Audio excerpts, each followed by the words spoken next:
Он сжигал города, возводил пирамиды из черепов и навсегда изменил облик Средней Азии и Ближнего Востока. Гений разрушения и безжалостный полководец Тамерлан.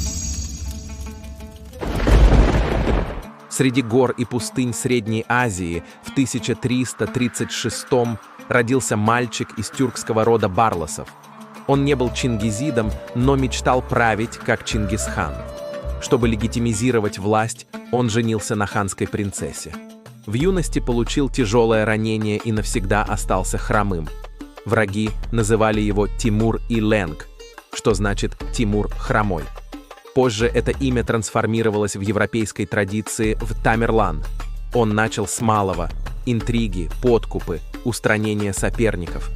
К 34 годам, в 1370-м, Тимур стал правителем Мавераннахра, земель между Аму-Дарьей и Сыр-Дарьей.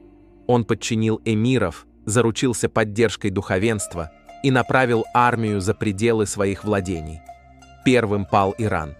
Шираз, Тебриз, Исфахан, один за другим города склонялись перед его натиском. Те, кто сопротивлялся, были уничтожены. После бунта в Исфахане по приказу Тимура вырезали десятки тысяч человек. Из их черепов сложили устрашающие пирамиды. Затем был Багдад, одна из древнейших столиц исламского мира. Он был почти полностью разрушен. Летописи сообщают, что из 90 тысяч голов сложили башню как символ устрашения. Тимура не интересовали конфессиональные различия. Ему нужно было только одно – покорность. Потом он направил армию в Сирию. Дамаск оказал сопротивление, но вскоре пал. Лучшую часть населения – мастеров, художников, архитекторов – переселили в Самарканд. Остальные погибли. Алеппо был стерт с лица земли. Это была не просто победа, это была демонстрация. Никто не устоит. В 1398 году он пошел в Индию. Форсировал Инд, подошел к богатейшему городу региона – Дели. После сражения город пал. Началась резня.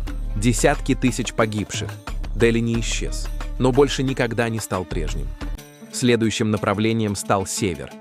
В 1395 году Тимур выступил против хана Золотой Орды Тохтамыша. Сражение на реке Терек закончилось полным разгромом. Сарай, столица Орды, был сожжен.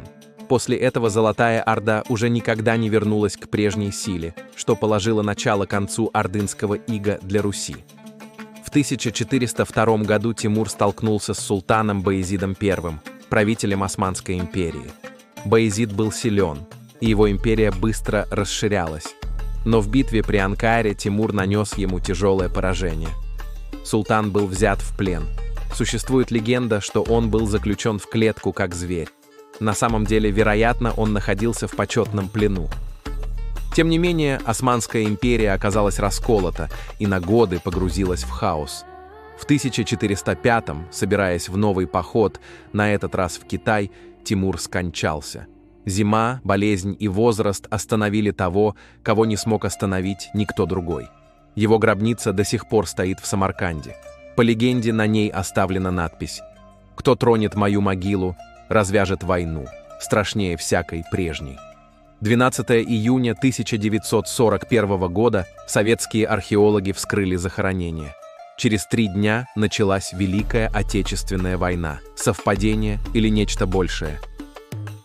Он создал империю, которая пережила его почти на 100 лет. Хотя она и распалась, ее культурное наследие стало частью истории Востока. Самарканд сиял медресе, мечетями, обсерваториями, которые строили его потомки.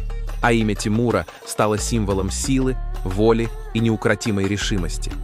В одном мире его помнят как разрушителя, в другом – как героя, государственника и покровителя науки. Он был жесток, но эпоха была жестокой еще больше, а сам он был ее лицом. Так кем же был Тамерлан? Палачом, объединителем, гением разрушения или созидания? История не дает однозначных ответов. Она лишь хранит имена тех, кто оставил на ней след. А если тебе хочется узнать, как эти имена переплетаются, если хочешь еще больше историй, подписывайся. Здесь прошлое оживает и ждет, чтобы ты его услышал.